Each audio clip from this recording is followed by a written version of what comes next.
BYD Seal is the executive EV sports saloon you probably won't have considered but probably should. Most of what a BMW i4, Tesla Model 3 or Polestar 2 customer could want is also here, and then some.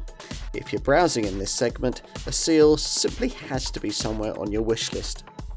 Almost all Seal sales will be of the mid-range Design RWD model, which has a single rear-mounted 308 bhp motor powered by an 82.5 kilowatt-hour battery, good for 354 miles of range. With that, the 62 mile an hour from rest sprint takes 5.9 seconds en route to 112 miles an hour. Here though, we've got a Seal that's rather faster than that, the range-topping Seal Excellence AWD flagship variant, which, as the name suggests, also includes an additional front-mounted motor for four-wheel drive.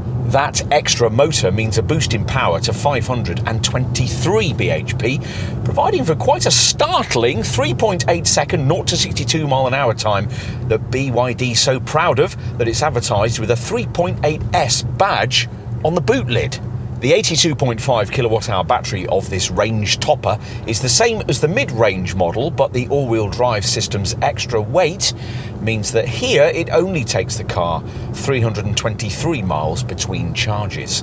BYD's gone to great efforts to deliver European standards of ride and handling here, aided by what the brand hopes is this car's dynamic trump card, class-leading torsional rigidity. That comes courtesy of an innovative cell-to-body battery installation that makes the 11cm tall Blade battery pack part of the Seal's structure. You'll feel the benefit of that in the reduction of body roll around corners, which is where you'll also get the benefit of this BYD's ITAC, or Intelligent Torque Adaptation Control System. Unlike lesser BYD models, mainstream Seals are rear-driven with a double wishbone at the front and multi-link at the rear suspension setup. This is upgraded on this all-wheel drive model with frequency-selective dampers to compensate for that top variant's extra 130 kilograms of weight. The result is a very acceptably supple standard of ride. All Seals get 4 driving modes: Eco, Normal, Sport and Snow.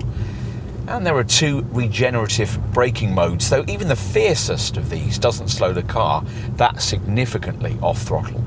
Whilst we're on settings, there are steering assist and brake assist modes. Choose between comfort and sport in each case. Here we're looking at the Seal Saloon. There's also a Seal U SUV body shape.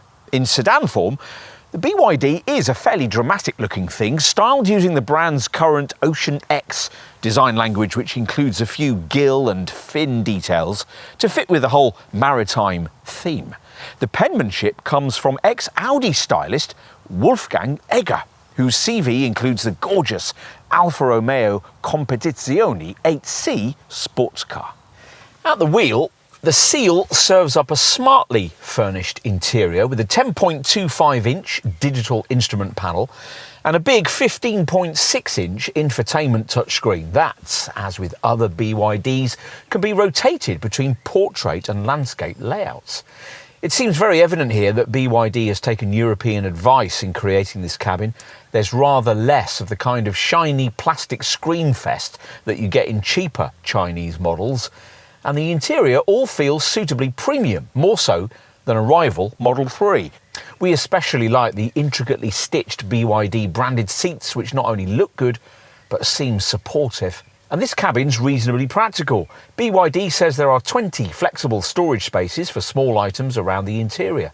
Nice touches include twin phone charging pads to work with the wireless phone mirroring that you can angle to get a better view of your phone screen, and cup holders built into the centre console with variable depth, so you can raise or lower them depending on the size of your drink. In the back, thanks to a generous 2,920mm of wheelbase length, a 45mm advantage over the rival Tesla Model 3, there's a bit more leg stretching space than you might expect, though you can't push your feet very far under the front chairs, and the room in a rival Hyundai Ioniq 6 is more generous still. Headroom's better than that Hyundai though, even though it is a bit compromised by the sweeping rear roofline with its fixed panoramic glass top. 2 6-footers should be fine back here though. Shoulder room is generous and there's decent under-thigh support too. Let's finish as usual with a look at boot space. Now, because this isn't a hatchback, you'll have to negotiate a rather narrow boot loading aperture, but the powered lid rises to reveal a reasonable 402 litres of capacity, enough for 7 carry-on cases. If you need more room, there's a further 53 litres in the frunk beneath the bonnet, enough for a set of charging cables. The Seal offers an 11 kilowatt 3-phase onboard charger for AC charging and can be fast charged at a DC ultra-fast charging station with 150 kilowatts, not an especially high speed, given that a Tesla Model 3 can charge at up to 170 kilowatts and a Hyundai Ioniq 6 at up to 233 kilowatts. The Seal's 150 kilowatt figure allows the battery to be charged from 30 to 80% in 26 minutes. The AC charging time from a typical 7.4 kilowatt garage wall box for both models is around 13 hours from empty to full.